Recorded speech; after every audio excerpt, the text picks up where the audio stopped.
예수님과 제자들이 사도 베드로의 장모 집에 갔습니다.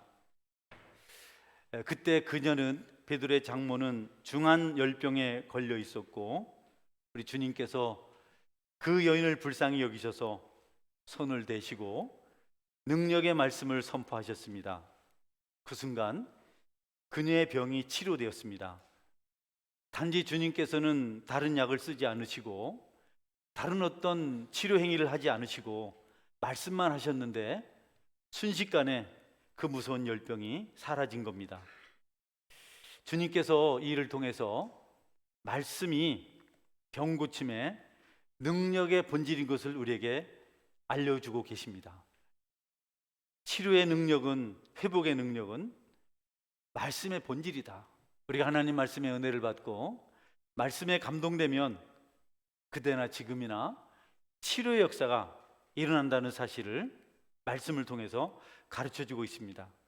우리 주님은 병고침을 받아야 하는 사람들을 오늘 본문처럼 말씀만 하셔서 고치시지만 또 때때로는 그들의 믿음을 요구하기도 하십니다. 믿음이 행동으로 나타나는 것을 그분이 보시고자 할 때도 있습니다.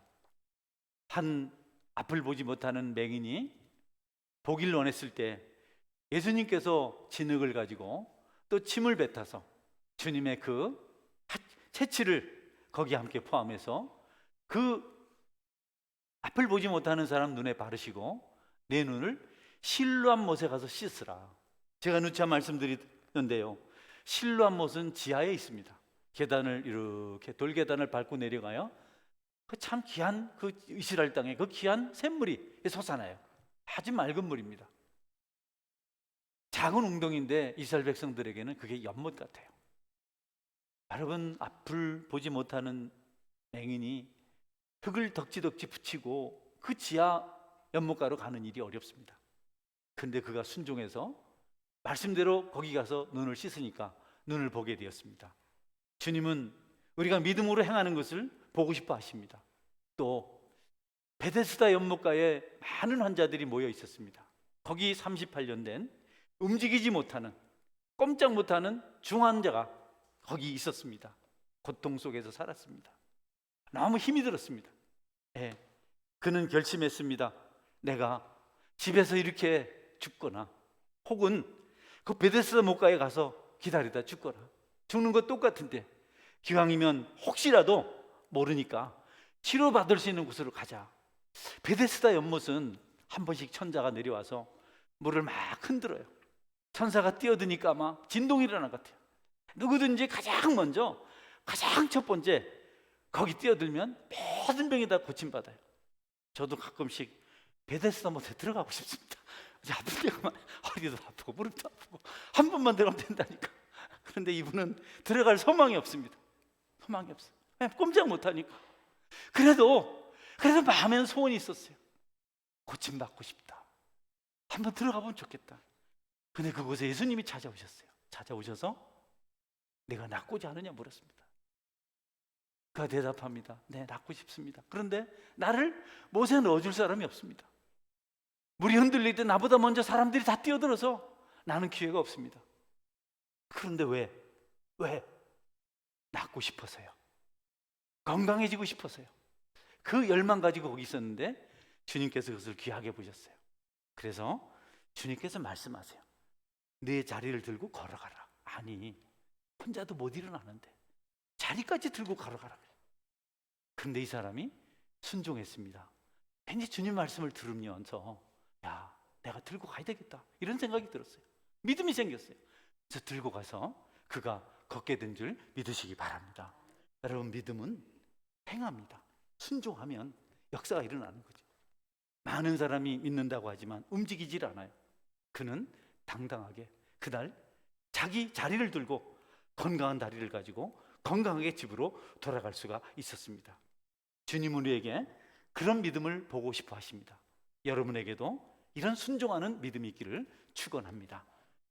여러분, 주님께서 열병을 꾸짖으시니까 열병이 떠나갔어요. 꾸짖었어요. 병이 여러분 악한 존재의 원인으로 시작된 것이기 때문에 주님은 병을 가련한 인생들에게 가져다 준 마귀를 꾸짖어서 그를 쫓아내심으로 그의 병이 사라진 것을 우리가 볼 수가 있습니다. 네, 여러분, 주님은요 이 모든 사람들이 이 사실을 보도록 행하셨습니다. 거기 베드로도 보고 다른 사람들도 보고 모든 사람이 그 장면을 목격하게 했습니다. 왜냐하면 고침받은 사람이나 또 그 장면을 목격한 사람이나 은혜를 덧입은 모든 사람들이 주님은 우리의 구원자시구나, 우리의 치료자시구나 하는 것을 알고 그 주님에게 영광 돌리기를 원하셔서 그렇게 하셨습니다. 절망적인 환경에 있는 사람이 그와 같은 은혜를 덧입었을 때 그들은 간증할 수 있어요. 나는 이렇게 피폐했는데 주님을 만나서 새로운 삶을 살게 되었습니다. 그럴 때 하나님께서 영광 받으시는 줄 믿으시기를 바랍니다. 여러분도 항상 그런 삶을 살아야 돼요. 주님께 간증할 수 있는 은혜를 가지고 살아야 돼요. 여러분, 그럼 우리가 어려워야 되잖아요. 힘들어야 되잖아요. 여러분, 믿음이 시련을 예방하는 그런 것은 아닙니다. 믿음을 가지면 시련이 없어진다는 것이 아니고 안 생긴다는 것이 아니고, 불교에는 부적을 붙이고 다니면 안 온다 이렇게 하는데, 믿음은 그런 차원이 아니고요. 믿음은 시련을 넘어서는 초월적인 방편인 줄 믿으시기 바랍니다. 믿음은 시련을 극복하는데 큰 역사를 일으키는 그런 주님께 주신 은혜의 방편입니다. 믿음을 가지고 있으면 안 아파요 이런 문제가 아닙니다. 예수 믿는데 왜 그래? 예수 믿는데 왜 망해? 이런 거 여러분 틀린 거예요. 예수님 믿어도 그런 일은 우리에게 찾아옵니다. 우리가 천국 가기 전까지는, 예수님께서 이 땅에 오시기 전까지는 우리 끊임없이 시련과 직면해야 됩니다. 아픔과 경험해야 됩니다. 억울하고 슬프고 괴롭고 이런 일이 우리에게 있는데, 그럴 때 그것을 이겨내라고 주신 건지 믿음인 줄 믿으시기를 바랍니다. 믿음은 그렇게 우리에게 주어진 것입니다. 베드로와 안드레가 그렇게 자기 집이죠, 자기 집. 형제입니다, 두 사람. 예수님을 둘이 한 집에서 둘이 제자가, 대단한 사건이죠. 축복받은 집안입니다. 그런데 그 집안에 그런 아픔이 찾아왔어요. 이게 웬일입니까, 여러분? 다른 모든 집을 넘어서고 베드로의 집에 와서 하나님의 은혜 가운데 두 제자를 불러서 자기 가운데 두셨는데, 그 총애하는 그 제자들 집에 베드로의 장모가 병이 들어서 죽어가고 있는 겁니다. 주님이 택하신 집, 주님의 제자가 둘이 난 그 집에 왜 이런 큰 재앙이 찾아왔나? 여러분, 일단 그것은 슬픔이었고 고통스러운 일이었지만 뜻밖에도 그 슬픔이 영원한 영적 유익을 그 가족에게 또 이웃들에게 선물한 줄 믿으시기를 바랍니다. 우리 중에 많이 아픈 사람들은 다른 사람들에게 은혜를 주고 도전을 줄 수 있는 기회를 가진 겁니다. 저렇게 힘들었는데 어떻게 이겨냈을까? 내가 봐도 참 안타까운데 어떻게 이겼을까? 그런데 그들이 승리할 때 그 영적 유익이 모든 사람에게 흘러갈 줄 믿으시기를 바랍니다. 그래서 믿음으로 사는 일이 아주 중요해요. 나만 잘 되는 게 아니고 내가 믿음으로 이겨야 다른 사람들도 본받는 겁니다. 나도 힘을 얻는 거죠. 하나님은 사랑하는 백성들이 채찍질 없이 살길 원치 않으세요. 왜냐하면 우리는 그냥 어려움 없으면 안 되는 존재입니다. 인간은 시련이 있어야만 인간다워질 수 있습니다. 할렐루야. 너무 안타깝게도 그렇습니다. 인간은요, 아픔이 있어야 비로소 주님을 가까이 만나게 되고 주님 앞에 은혜를 경험하게 됩니다. 여러분 중에 어려움을 가지신 분들 죄송합니다. 여러분들을 어떻게 하려는 것이 아니고 그것이 원리예요. 이 세상에 아프지 않은 사람은 없습니다. 이 세상에 슬픔 없는 사람은 없습니다. 다 나름대로 문제가 있습니다. 그런데 그것이 우리를 하나님 자녀되게 만들고 그리고 우리를 하나님께로 가까이 인도합니다. 징계가 없으면 사생자라, 이렇게 성경은 말씀하고 있습니다. 하나님은 덜 사랑하는 자들은 괴로움 없이 살도록 그냥 내버려둬요. 나쁜 짓을 해도 하나님 간섭 안 하세요. 버림받은 겁니다.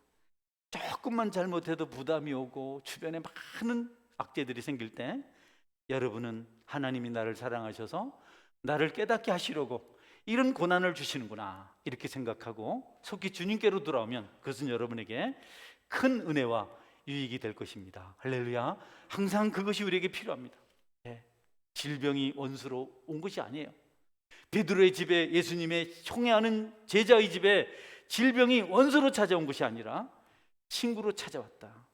왜냐하면 질병을 통해서 그 가정에 예수님의 위대한 능력이 드러나게 되었기 때문입니다. 악재가 주님을 증명해 보이는 큰 기회가 될 수 있다.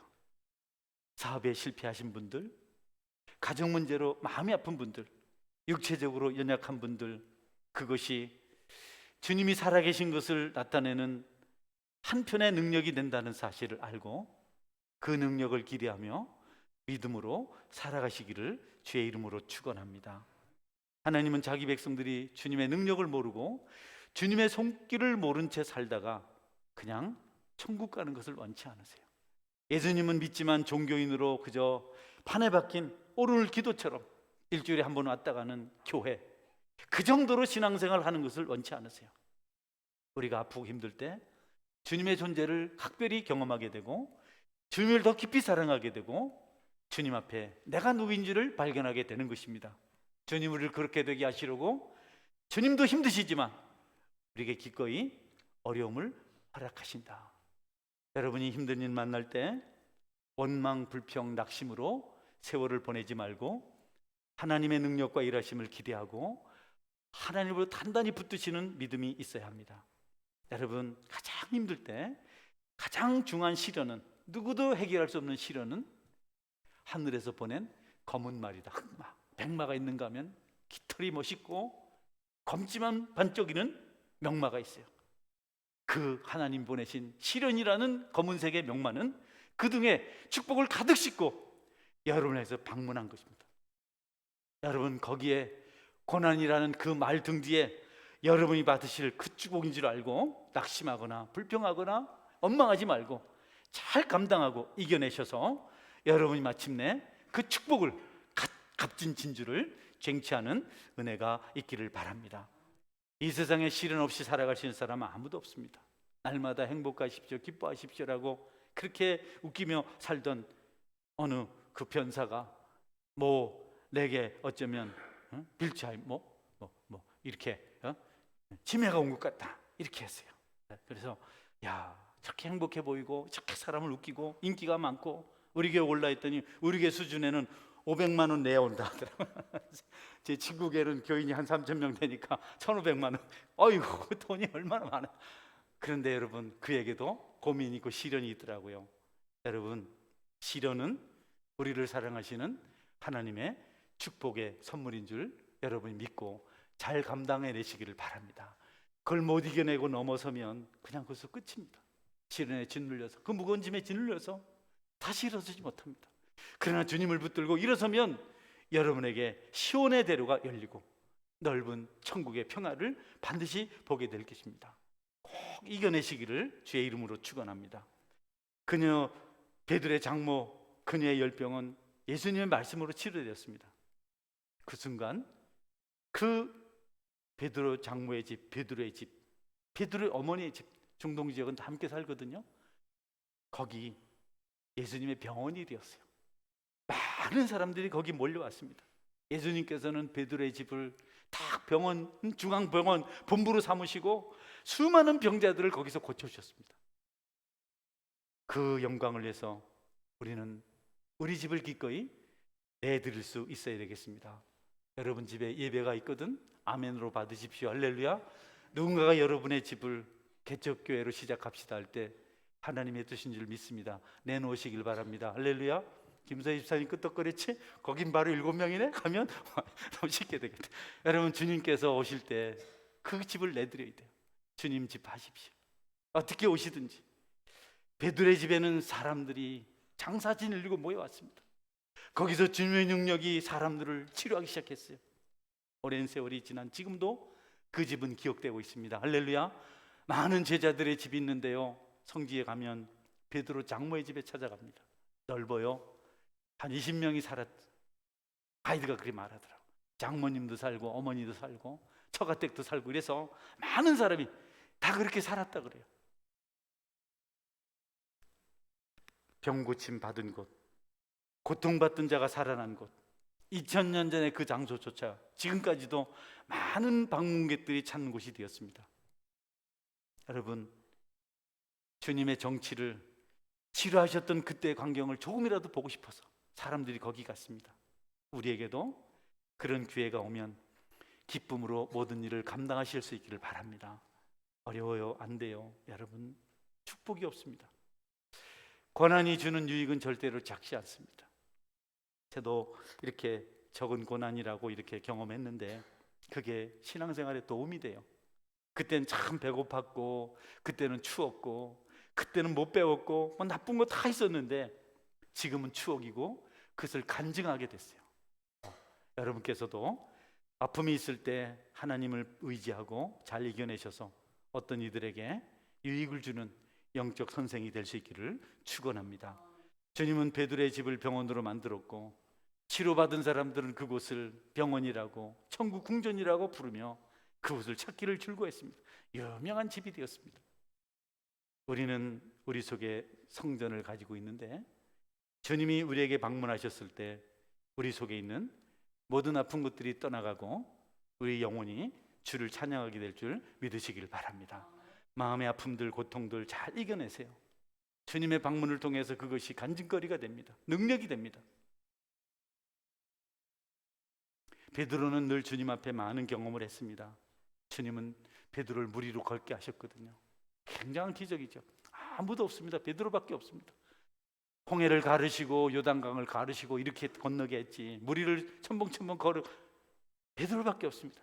베드로가 파도 보고 빠질 때 또 손 붙잡아서 건져주시고, 베드로가 물고기를 못 잡았는데요, 베드로가 배를 잠깐 빌려줬는데 너무 고기가 많이 잡혀서 배가 잠길 정도로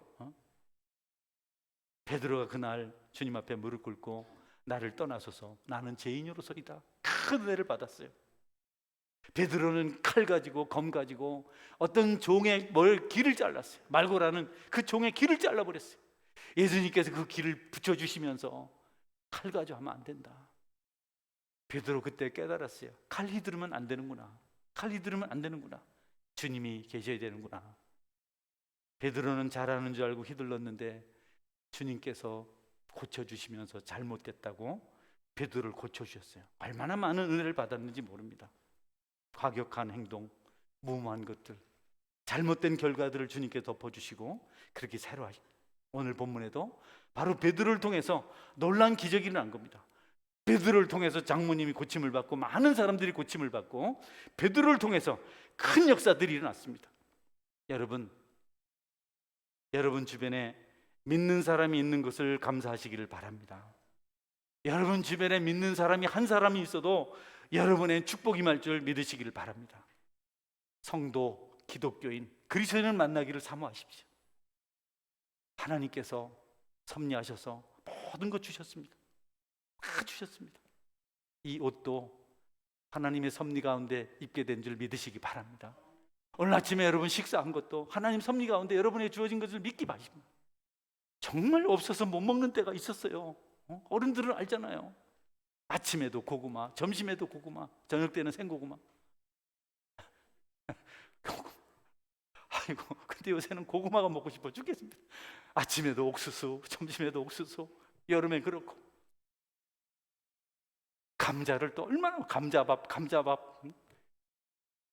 여러분, 오늘 여러분이 식사 함께하는 음식 놓고 하나님께 감사하시기 바랍니다. 어느 것 하나 저절로 주어진 게 없습니다. 저절로 된 게 없습니다. 우리는 너무 당연하다고 생각하는데 당연한 것 아니라 은혜였어. 우리 김철홍 집사님이 그 찬양을 처음에 부르는데 얼마나 은혜가 되는지. 오늘 김세희 집사님 찬양이 내가 막 CD를 만들고 싶다. 할렐루야. 주 나를 뭐라 했어요? 잡아주셔서 놓지 마소서. 야, 진짜 여러분께서 이 모든 것이 은혜인 줄 믿으시기 바랍니다. 저절로 된 게 어디 있습니까? 신앙생활 할 때 믿음 생활하는 사람 옆에 있는 거 감사하십시오. 그들이 기도할 때 하나님께 들으시고 응답해 주십니다. 이웃의 친인척들 한 사람의 그리스도인이 살리는 것을 저는 경험했어요. 저 같은 무지한 사람도 하나님께 기도했더니 온 가족이 구원받더라고요. 할렐루야. 얼마나 귀합니까?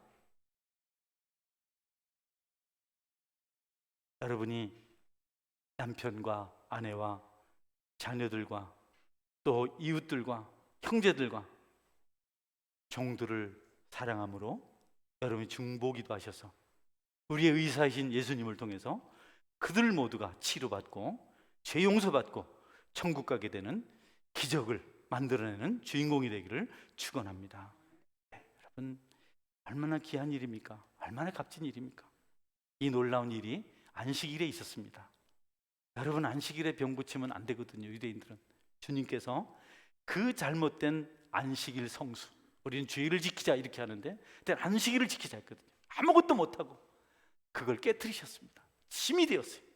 그래서 그날 주님은 담대하게 보란듯이 회당 옆에 있었는데요, 회당 옆에 베드로의 집이 있거든요.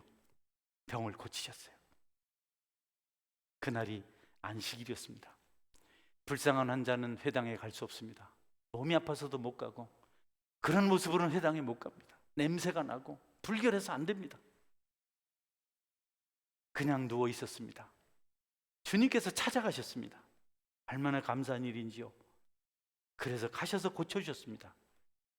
치료자가 되시는 그리스도, 그분은 우리가 약할 때 친히 찾아오시고 우리를 세워주시고 우리를 위로하시고 바르게 만드시는 분이십니다.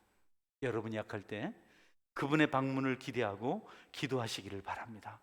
그분의 방문은 거의 100% 말씀을 통해서 여러분을 찾아오십니다. 그러므로 성경 읽으시기를 축원합니다.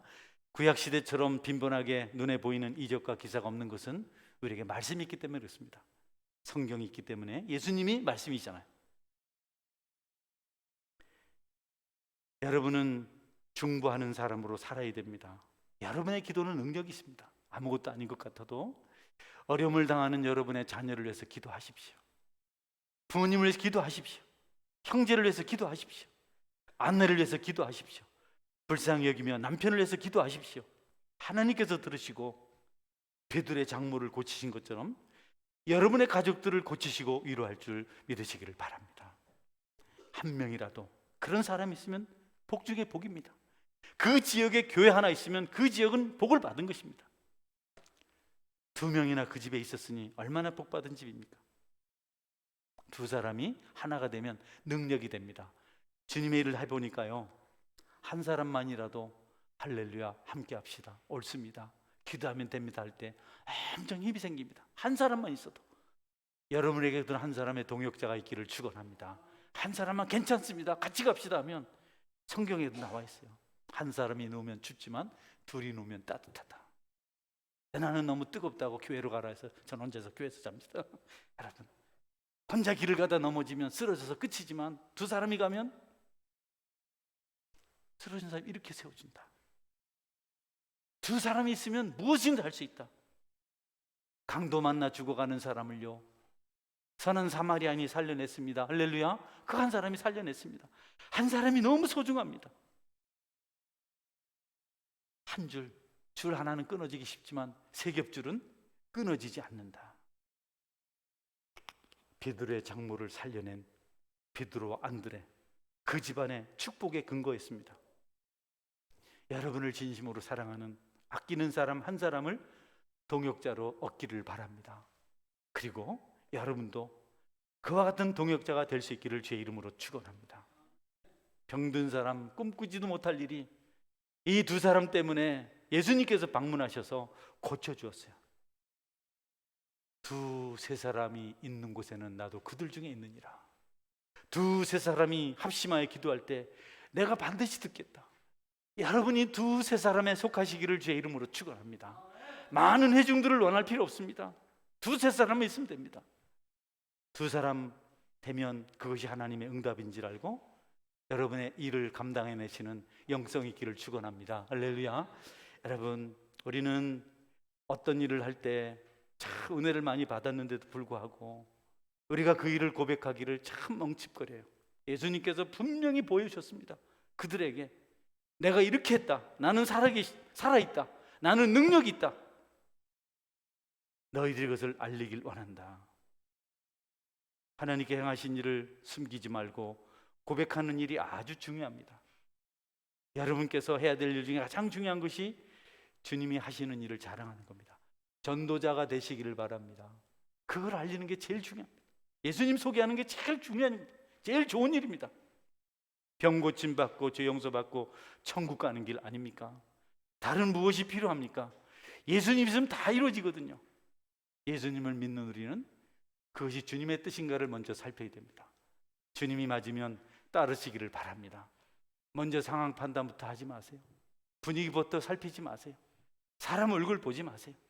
하나님께서 믿음을 주셨으면 환경, 형편을 넘어서, 분위기를 넘어서 여러분께서 믿음으로 그 일을 행하면 그 일을 감당할 때 나타나는 산재한 문제가 하나님의 능력 가운데 해결될 줄 믿으시기를 바랍니다. 자꾸 분위기 파악하고 돈 생각하고 어느 교회에서 여리고성이 무너졌다 해가지고 난리가 났어요. 여리고성 애들이 안 무너뜨렸답니다. 선생님도 그런 적이 없답니다. 당에 큰 목사님에게 보고 들어갔어요. 그냥 목사님도 당회를 열어야 되겠습니다. 당회를 열어서 여리고성이 무너졌다는데, 그러니까 재정부 집사님이 견적서 주세요. 서울 세워주겠습니다. 여러분, 하나님의 일은 견적으로 되는 게 아닌 줄 믿으시기 바랍니다. 주님 붙들고 갑시다. 우리가 결국 천국 갈 텐데 우리가 우리 자신을 생각하거든요. 하나님의 일에 우선순위 두지 않거든요. 내가 살아야 된다고 생각하거든. 나를 죽이면서 난 못해. 내가 살아온 환경을 빼앗길 수는 없어. 그거는 나한테 안 맞아. 주님은 부모, 자녀, 전토까지 다 버리고 따르는 자가 제자라고 말씀하셨습니다. 믿음으로 행하면 이 모든 것을 하나님께서 함께 하실 줄 믿으시기를 바랍니다. 신앙생활은 믿음이 필요한 겁니다. 여러분이 뭘 가지고 하시나요? 신앙은 초월적인 것입니다. 나를 넘어서 주님께로 나가는 것입니다. 마지막 말씀입니다. 은혜를 받고 기적을 경험하고 좋은 것을 많이 얻었어도 여러분이 참 이런 기적이 있습니다, 저런 기적이 있습니다, 은혜 받았습니다. 기도할 때 뭘 받습니다. 몸이 떨렸습니다. 가슴이 뭉클했습니다. 정말 주님 살아계십니다. 내가 그냥 완전히 기적을 경험했습니다. 예, 여러분, 그러나 주님은 그것을 나타내 보이는 것이 우리의 행위고 거룩이라고 말씀하세요. 여러분이 받은 은혜와 여러분의 믿음의 결실이 행함으로 나타나는 은혜가 있기를 주의 이름으로 축원합니다. 그 여인은 중풍병이 고쳐지자마자, 열병이 고쳐지자마자 다 일어나서 수종들었습니다. 예. 바로 예수님을 나 고침받았습니다. 말할 거 없어요. 가서 음식을 가져오고 주님 마실 것을 갖다 주고 더러웠던 방을 정리하고 그런 것을 보면 사람들은 진짜 고침받았다. 누워서 아무리 고침받았어요, 이제 나았어요 해봐요. 사람들은 안 돼요. 우리가 은혜 받았다, 주님의 능력을 받았다, 나는 믿음의 사람이다 말을 하면서 믿음으로 행동으로 나타내 보이지 않으면 여러분, 그 믿음을 야고보 사도는 죽은 믿음이라, 행함이 없는 믿음은 죽은 믿음이라 이렇게 했어요. 베드로의 장모처럼 여러분이 주님의 일에 수동들기를 주의 이름으로 축원합니다. 여러분의 형편이 아니라 주님이 원하시기 때문에 해야지, 주님 내가 형편이 안 맞아서 못합니다 이러면 하나님의 일은 안 되는 겁니다. 여러분 그렇잖아요. 여러분 교회 와서 헌금생활 하시고 시간 바치시고 재능 바치시고 피곤해 지쳐가지고 직장보다 더 힘들다고 그래요. 어떤 분이 목사님 너무 직장보다 힘들어요. 네. 왜 그렇게 하나요? 누가 그걸 갚아주나요? 누가 보상합니까? 주님이 좋아서 세상 다른 것이 시지하고 주님의 일이 귀하기 때문에 하는 것 아닙니까? 여러분 아직도 세상 것이 좋아서 기웃거리나요? 방황합니까? 힘들다고 혹시 어느 교회 장로님처럼 술병 들고 장로 떨어졌다고 그 집사님이 말이지 집에 가서 양주를 2병이나 깠다 이렇게 얘기를 하더라고요. 그렇게 하십니까? 여러분, 주님 앞에 여러분의 내려놓고 주님을 위해서 여러분 자신 들으시기를 주의 이름으로 축원합니다. 그 믿음입니다. 그 여인은 반드시 그렇게. 마지막입니다. 하나님은 믿음의 자녀들에게, 은혜 받은 자녀들에게 죄를 멀리하고 거룩한 삶을 살라고 말씀하십니다. 은혜 받았다고 하면서 죄를 지으면 사람들은 은혜가 이상하다고 생각합니다. 인정하지 않습니다. 종교적 활동은 열심히 내는데 겉모양은 그럴듯한데 죄 중에 있다면 그는 여전히 악한 열병에 걸린 사람입니다. 아무도 여러분의 믿음을 인정하지 않습니다. 이건 뭐 저래 예수쟁이 저런 건가? 이렇게 생각하지. 똑같은 모습으로 살고 있으면 성령 받았다, 구원 받았다, 주님 사랑한다, 이런 말을 쉽게 할 수가 없습니다. 여러분에게 주님이 너무 좋아서 세상에 좋은 것이 없기를 바랍니다. 할렐루야. 그분이 너무 좋아서 세상에 재미있는 것들이 없어야 됩니다. 주님보다 더 좋은 곳이 있으면 안 되죠. 기도하시고 말씀 붙들고 주님 한 분밖에 없습니다. 이런 고백이 여러분에게 있기를 바랍니다. 죄 가운데 있으면 여전히 여러분은 열병 가운데 누워 있는 겁니다. 가능한 삶이거든요. 주님이 능력 많으시기 때문에 여러분이 기도하고 말씀 붙들 때 주님이 가장 좋은 분이고 주님 때문에 다른 것을 포기할 수 있는 믿음이 여러분에게 생겨납니다. 예화 하나로 마치겠습니다.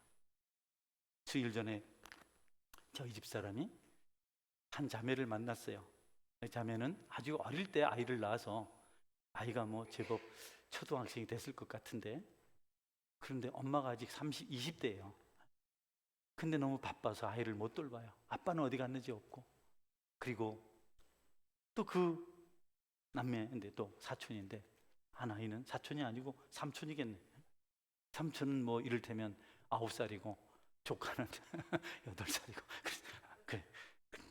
근데 그 아이도 어머니가 저 이국인 베트남 자매인데 그만 아이를 놔놓고 가버렸어요. 두 아이가. 그래서 만나서 물으니까 그 아이들 둘 잘 있냐 하니까 주일만 바라보고 산다는 거예요. 애들이 일주일 내내 교회 갈 생각만. 교회 선생님들이 사랑해주고 받아주고 그렇게 챙겨주고 하니까 거기 가니까 아빠도 직장 가고 없고 엄마도 직장 가고 없고 얼마나 귀한지. 어느 날인가 바로 옆에 빌라에 살던 한 교우가 멀리 웅천으로 이사를 갔어요. 멀리 갔죠. 서창. 어느 날 그 아이가 중학생이 되어서 교회를 방문했더라고요. 내가 깜짝 놀랐습니다. 교회가 그리웠구나. 교회가 그리웠구나. 좀 더 깊이 사랑하지 못한 것이 좀 마음이 아파요. 여러분, 많은 이들이 주님을 통해서 교회를 통해서 힘을 얻고 위로를 받고자 합니다. 우리가 예배도 옮기고 어쨌든 그 아이들에게 주님의 사랑을 알려주고 함께 삶을 살아서 미래를 준비할 필요가 반드시 있겠다. 여러분께서 주님의 마음을 가지고 두 사람 세 사람이 합해서 하나님의 귀한 일을 이룰 때 나를 넘어서 초월적으로 주님을 따라서 십자가 지시기를 주의 이름으로 축원합니다. 그것이 훗날 아이들을 우리 다음 세대로 삼을 수 있습니다. 지금은 아이들이 적지만 우리가 그 아이들을 믿음으로 키우면 또 그 다음 세대는 이 땅에 아이들이 많아지는 기적의 역사가 있을 줄 믿으시기를 바랍니다. 같이 기도하겠습니다. 믿음으로 살게 하여 주옵소서. 하나님, 계산 그만하고 환경 너무 탓하지 말고 나부터 생각하지 말고 정말 주님의 일하시는 것을 보게 하여 주옵소서. 여러분이 예수님 좋다고 말하면서 예수님보다 더 좋은 거 없나요? 아이들은 주일날 와서 선생님 만나려고 그러는데 선생님들은 어디 가고 없고, 이런 일이 무슨 여러분 믿음의 모습입니까? 우리가 주님 기뻐하시는 모습으로 살길 원합니다. 참 교회가 되길 원합니다. 서원 공동체가 크진 않지만 안식처가 되게 하고 회복의 장소가 되게 하고 믿음이 나타나는 곳이 되게 하여 주옵소서. 믿음으로 살게 하여 주옵소서. 같이 한번 기도하겠습니다.